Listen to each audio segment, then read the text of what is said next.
I like to talk with empirical As facts. always, yes. Presidential pardon, offense committed, October 2025. Drugs, 29.2%. Unlawful mining, 24%. Homicide, 13.5%. Fraud and corruption, 12.3%.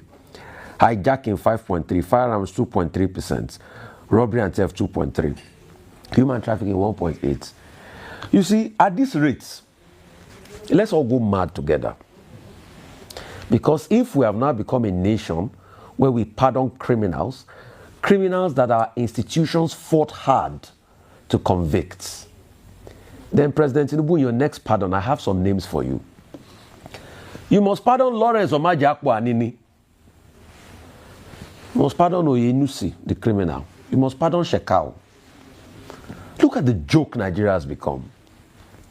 You pardon all these people that have perpetrated heinous crimes, then you now have to drag the name of Herbert Macaulay in it to make it look legitimate. You now have to drag some of our founding fathers in it to make it, after you pardon all the criminals. Look at Farouk Lawan. There was a sting operation where the state security agencies, they were the ones that baited him with the bribe, the marked notes. He pardoned him. So what nation do we have? What nation, I ask, do we have? But in the case of Nnamdi Kanu, people have been speaking.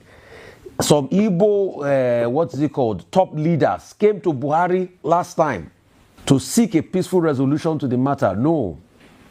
Nnamdi Kanu is not being granted access to see doctors. This one, they're not even asking for pardon, access to see doctors. But all of a sudden, we are seeing all of this pardon flying around. So what lessons do we want for children, the generations yet unborn? A woman, we took the story here, planned the attack for good measure, also lacerated the husband's body. You say you talk to the woman's family before you pass. So the husband family, they have nothing. How would the husband family feel today? And that's the right question. See, the prerogative of mercy is expected that a president will be able to, dispense that prerogative reasonably. But as it is today, like somebody was saying today, I think they should be adding civil society so that we can circumvent the names brought forward. You see, our nation has just become a joke where anything happens. At this rate, we'll start pardoning certificate forgers if they will not even give themselves pardon already. Right. So what kind of nation are we living in? What kind of generation do we want to give? What kind of country? How would they give themselves pardon? Tell me. How would they pardon themselves once they forge the certificates? No, people like Nnaji that their allegations are certificate forging. Yes. When they get to positions, they will pardon themselves now. All right. When they get high up there, they will pardon themselves. We are living in a country where, you are having all sorts of... let me read a newspaper article that was written many years ago for you, Oji, where somebody was saying that people of questionable characters will be the one ruling Nigeria over the years to come. See, New Breed newspaper, this was in 1990s something, where they were saying drug barons may determine the political future of Nigeria. These are the these are the issues in the country. This is not nice. And please, President Tinubu, with due respect, let's stop all of this. Let's make it make sense. Yes. We have to live in a country where it appears that the federal government, presents itself as being accountable, fair, and just. What is good for the goose, is that how they say, is good for the gander. The gander. Well, we'll continue to follow up on this story. I'm sure there will be more names that will come up from this executive presidential pardon. Well, we'll take our next story from Rome, where former presidential candidate of the Labour Party, Peter Obi, alongside his wife, Margaret Obi, met with His Holiness, Pope Leo XIV. Peter Obi said he traveled to Rome after a trip to the United States with the goal of praying for Nigeria's peace, unity, and renewal.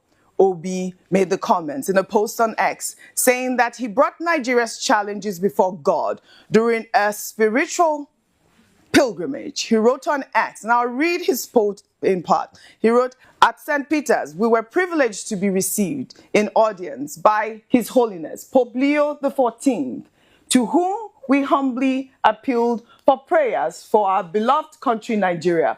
Along the way, we met several Nigerian pilgrims, men and women of faith, whose faces shone with quiet hope. Together, we renewed our trust in God's divine mercy and in the promise of a renewed and better Nigeria. Well, online reactions have been mixed, with some users noting that taking Nigeria's situation to God seems like the best option after exhausting all human efforts. However, observers highlighted Peter Obi's emphasis that faith should inspire action, with every citizen playing their part towards improving the state of the nation. And I'll take some reactions before I come to you, Vimbai. And this person wrote, truly, Nigeria's problem isn't that Nigerians haven't prayed enough, but it's more of not putting the interests of the country first. If we like, let's pray from now till 1 million years without doing the right thing for our country. Our country won't change. The election period will soon be here. Let's make the right call. Hashtag God bless Nigeria. Another ex-user wrote, whether I agree or not about taking Nigeria's matter to God, I think as a nation, we must first take the matter into our own hands, because even the Bible said the violent ones take it by force until we do our part to take this nation from political vampires, looters and thieves. God is not going to come down to help. And I think that is a valid point, Vimbai. But in the meantime, President Bola Ahmed Tinubu has arrived Rome, Italy, to participate in the Aqaba Process Heads of State and Government level meeting focused on West Africa's security crisis. The meeting, beginning October 14th, is a counter-terrorism initiative launched by King Abdullah II of Jordan in 2015 and co-chaired by Jordan and the Italian government. Presidential spokesman Bayo Ononuga said the summit will bring together heads of state, senior intelligence and military officials from African countries, and representatives of intergovernmental and non-governmental organizations to discuss evolving security challenges, including expansion of terrorist networks, the crime-terror nexus, and overlap between land-based terrorism in the Sahel and maritime piracy in the Gulf of Guinea. Vimbai, I'd like for you to juxtapose both stories. Here, on one hand, we see Peter Obi in Rome putting Nigeria into God's hands, praying for Nigeria. And then on the other hand, we see President Bola Ahmed Tinubu in Rome as well, engaging with the Italian government over terrorism, insecurity. All of these issues are brought in the front burner for you to discuss right now. It's a busy time in Rome, certainly. I'll come sit with you. Fantastic. So, I mean, it's a busy time in Rome. Where do I begin? Let me begin from the fact that the first thing that brought me to Nigeria when I first came to this country many years ago was actually church. I came here to attend a church, to attend some prayer services and so forth.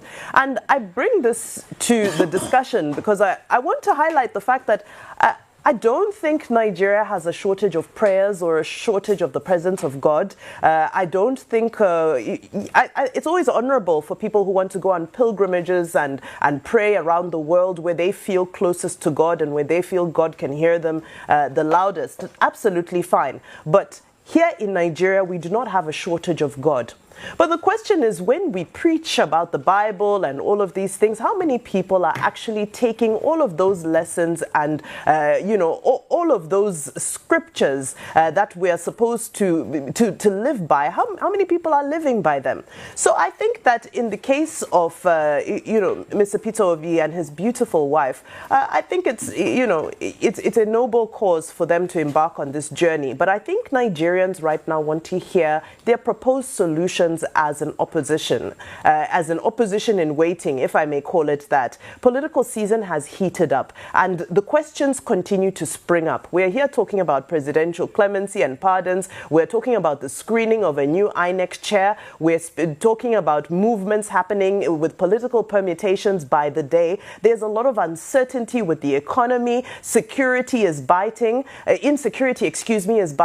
So as much as this is a noble trip and as a private citizen, he's fully entitled to do so. I think what Nigerians really want to hear from potential leaders right now are proposed solutions. Now, Peter Obi has been consistent in always, adding his voice of opposition, his voice of dissent to various things. But I think where it lacks is that people want to know critically, besides being able to point out where there may be some weaknesses in what the government is doing, what are the proposed solutions and what's the way forward? And I think it becomes concerning when our way forward is to take Nigeria to God, which is in itself not a bad thing. However, let's get some more sort of empirical ideas on the ground. Now, with the president in Rome as well discussing insecurity, I mean, we're going to continue discussing insecurity for as long as it's a regional issue. And I think that's why, it's become more imperative to engage on an international, even beyond a regional level, on an international level, to try and see how we can find some sort of solution,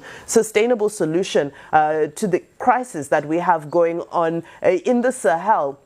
We've spoken so many times about the pressure points, whether it be, what happened from the fallout in Libya, whether it be what happens from Sudan, whether it be, the radicalization, the extremism, whether it's poverty, whether the conversation has been had so many times. Right. The question is, what are the new conversations the president will be having in Rome? What are the new solutions? Because it's no longer enough for us to continue to gather for these talk shops. We've hosted ECOWAS security summits here in Nigeria, but we're not seeing anything coming out of it. And I think it's now time for us to start seeing some more innovative interventions. As much as our armed forces are working, let's start to see more innovation. Right, a quick comment and then... Okay, quick comment. With due respect, I don't have anything against prayer. I like prayer.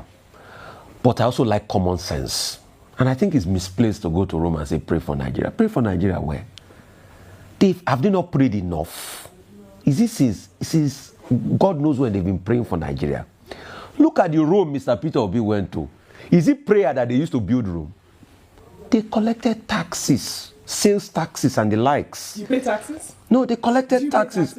You don't pay POE every month. You have to pay taxes. Do you know how much they remove from your deducted PE every that we all pay here? No. So they pay sales taxes and everything. They have institutions that work, that make the place work.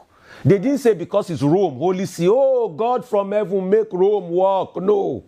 They don't pray to make it work. They clean their streets. They make it work. So enough of all this prayer. If in Rome, it is leadership that works there. They have departments of government. Why can't our department work? But when you ask questions about accountability here, I'm not going there. I'm not talking. Move on. Per kilometer. I didn't see anything. I didn't see anything. No. I'm not seeing anything. Well, all right. In another development, Senate President Godswill Akpabio has recounted how a brief encounter with a young man during a flight years ago led to a life-changing act of generosity. While speaking at a recent event, Akpabio explained that during his time as governor, when he often flew commercial, a young man who had long wanted to meet him finally got the chance while serving as a cabin crew on one of his trips. The Senate president said the young man approached him at 35,000 feet in uniform and made a striking statement about wealth and morality. Let's take a look.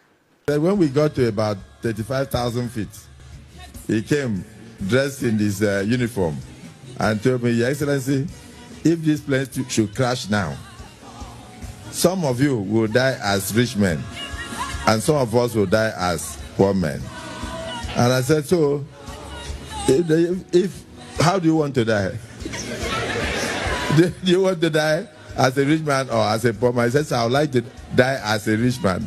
I said, so what do you want? He said, I have an admission in an aeronautic school, an aviation school in US, but I have no money to go. And I said, as soon as we get down, leave this aircraft and follow me. And he followed me. According to him, not from my mouth, he said the first money that I gave to him was about $85,000. And then he brought two of his friends, and I did the same for them. And their lives changed. But since that day till today, he has not seen me. And now he has children. He's very prosperous. He's doing very well. And he was talking to, I think, Daddy Freeze. Freeze, yes, sir. So somebody stumbled on it on Instagram and brought it to show me. So if he's listening to me tonight, tell him that I would like to see him so that he can pay me back some of the money. because in reality, since he has made so much profit, he should come and what did I tell him? He said, how will I pay back? I said, no. When you make it in life, do the same to others.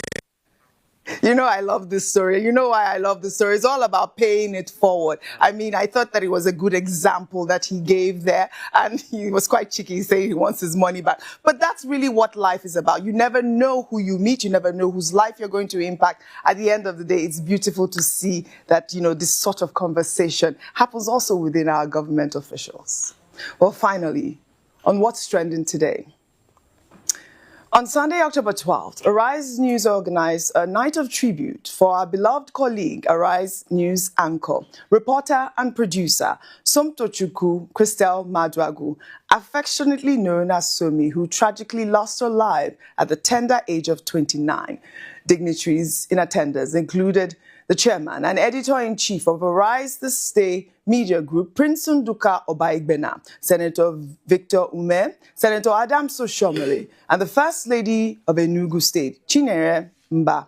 The Arise News team, led by the Deputy Managing Director of Arise News Channel, Bayo Awoshemo, all paid glowing tributes to our beloved anchor. Awoshemo said Somi became a victim of some of the ills plaguing the society that she had hoped to change. Perhaps the most moving tribute came from Somi's goddaughter. She was alone and saw multiple men storm into her confining space. Saw Nigeria happen right in front of her face. She held onto her railing, trying to get to the balcony of the second floor. The railing failed her just as her country did. My beautiful Auntie Somi slipped. Rushed to the hospital, still breathing. Yet another one of your lies worth believing. Dead on arrival, you claimed. But what about the nurses that should be ashamed? Refused to treat her for a reason, even here, and leaves me enraged. A police report and an ID. She was bleeding to death right in front of you. Were all your years wasted in school? Could you not have even ministered first aid? Did you have to watch my auntie's life fade? How many people have each one of you killed? She could have survived. Whether the chance was near zero, it was there. She was not dead on arrival. She was not dead on arrival. She was not dead on arrival. She did not jump. She did not jump. She did not jump. Let that sink in. I thought I should highlight this particular speech by Somi's goddaughter. Our managing editor also said that we will be better consoled and comforted when the necessary actions are taken to improve our security and healthcare in a way that will be an end to avoidable tragedies.